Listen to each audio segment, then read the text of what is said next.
Most of the பெண்களையும் பொய்ய சொல்லி தான் கூட்டிட்டு வராங்களா? ஆமாம் மேடம். இந்த மாதிரி நிறைய பேர் இருக்காங்க. நிறைய பேர் இருக்குது மேடம். இதே மாதிரி இந்தியால இருந்து நிறைய பொண்கள் போறாங்க.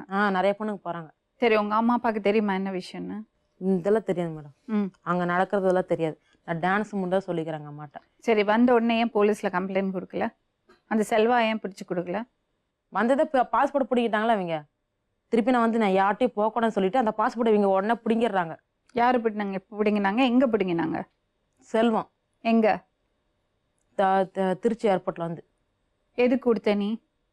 அவன் தான் வந்து பிடுங்குறாங்க மேடம். நீ எந்த கூட நீ வந்து யார் கூட போகக்கூடாது அப்படின்னு சொல்லிட்டு அவன் பிடிங்கிறான். எல்லா பாஸ்போர்ட்டும் அப்படிதான் பிடுங்குவான். என்னோட பாஸ்போர்ட் அப்பவே போலீஸ்ல கம்ப்ளைண்ட் கொடுக்க வேண்டியதானே? போலீஸ்ல கொடுக்கலைங்க மேடம். ஏன் மிரட்டுறாங்க மேடம் என்னையா. என்ன மிரட்டினாங்கம்மா? நீ திருப்பி போயிட்டு நாங்கள் டோக்கன் நடு, இல்லாட்டி எனக்கு 2 லட்சம் பணத்தை கொடு அப்படின்னு சொல்லி மிரட்டுறாங்க என்னைய. எங்க இருக்காரு இந்த செல்வம்? இங்கே தான் இருக்காங்க, சென்னையில் தான் இருக்கிறாங்க. சரி, அப்புறம் வந்தீங்க. அதுக்கப்புறம் அந்த ஏஜென்ட் விட்டு இப்போ 2வது ஏஜென்ட் மேடம், இது சந்திரா.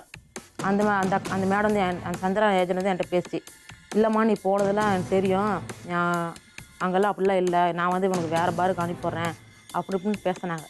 இல்லைங்க நான் போகல, எனக்கு அங்கெல்லாம் பிடிக்கல, நான் டான்ஸ் தான் நான் வந்தேன், ஆனால் இங்கே வந்து இப்படி இருக்குன்னு சொல்ல. இல்லை நீ இப்போ இந்த இடத்துக்கு போ, அதெல்லாம் ஒன்றும் ஆகாது, பிரச்சனை ஆகும்னு சொல்லிட்டு அப்புறம் வந்து எனக்கு ட்ரெஸ் எல்லாம் இல்லை, எனக்கு ட்ரெஸ் எல்லாம் இல்லை, அங்கே விட்டான்ட்டேன். திருப்பி என்கிட்ட காசு இல்லை நான் போகிறதுக்கு அப்படின்னு சொன்னேன். இல்லை ட்ரெஸ் எல்லாம் நானும் உனக்கு எடுத்துறேன், நீ போ அப்படின்னு சொன்னாங்க. 25 ரூபாய்க்கு அவங்களாம் ட்ரெஸ் எடுத்து கொடுத்தாங்க மேடம். மறுபடியும் ஏன் நீங்கள் துபாய்க்கு போனீங்க? மறுபடியும் போனால் நீ அதான் மேடம் 2 லட்சம் பணத்தை கொடுங்குறாங்க மேடம் என்கிட்ட. நான் எங்கே மேடம் போட்டேன்? அப்போ போலீஸ்ட்ட போகிறது தானே?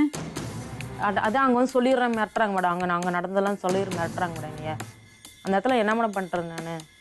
சரி, அப்புறம் மறுபடியும் போனீங்க. அவன் செல்வம் வந்து பெங்களூர் அனுப்புனாங்களே, இவங்க வந்து எப்படின்னா இவங்களாம் கூட வருது பெங்களூருக்கு. அவன் பையனும் சரி, அவன் சந்திரனும் சரி, நானும் இந்த இன்னொரு பொண்ணு சுகுனியான ஒரு பொண்ணு, அவளும் நானும் தான் போனது. அவங்க வந்து கார் வச்சுருக்காங்க, அந்த கார்லேயே கூட்டிகிட்டு போயிட்டாங்க பெங்களூர் போய் ஒரு 4 நாளாக ரூமில் தங்கியிருந்தோம். நானும் அந்த பொண்ணு தனியாக ரூம்பு, அவங்க அம்மாவும் அந்த பையனும் தனியாக ரூம்பு. விஜய் அந்த பையன் பேர். அந்த பையன் தான் பழக்கம் வச்சு எனக்கு பெங்களூர்லேயே எங்களுக்கு பழக்கம் வச்சு அந்த பையனுக்கு. அவன் வந்து காலைல உணர்ந்து கெஞ்சன பெங்களூரில், இல்லை நான் உன்னை லவ் பண்ணுறேன், அவனை கல்யாணம் பண்ணிக்கிறேன், நான் உன்னை பார்த்துக்கிறேன், நீ வந்து அங்கே போகாத.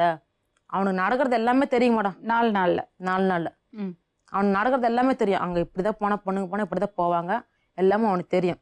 இல்லை நான் வேண்டாம், நான் போய் தான் ஆகணும், ஏன்னா என் குடும்பத்தை நான் தான் பார்த்தாகணும், வேறு யாரும் பார்க்க மாட்டாங்க, நான் தான் பார்த்துட்டு இருக்கிறேன் அப்படின்னு சொல்லிட்டு நான் போயிட்டேன் மேடம். போய் 1 மாதம் கூட இல்லைங்க மேடம். ஃபோனில் அவ்வளோ டார்ச்சர் அணிவேன் இங்கேருந்து, நீ வளையா நான் செத்துருவேன், நீ வரையா பிள்ளையா, இல்லாட்டி நான் கழுத்தறுத்துவேன் அப்படின்னு சொல்லி எனக்கு பிளாக்மெயிலாம் பண்ண இடத்துல. அங்கே எப்படி இருந்தது உங்கள் வாழ்க்கை? அங்கெல்லாம் ஒன்றும் இல்லைங்க மேடம், அங்கே டான்ஸ் தான். இங்கே தான் டார்ச்சர் பண்ண. சந்திரா சொன்ன மாதிரி இருந்துச்சு. சந்திரா சொன்ன மாதிரியே இருந்துச்சு, அங்கே வெறும் டான்ஸ் தான்.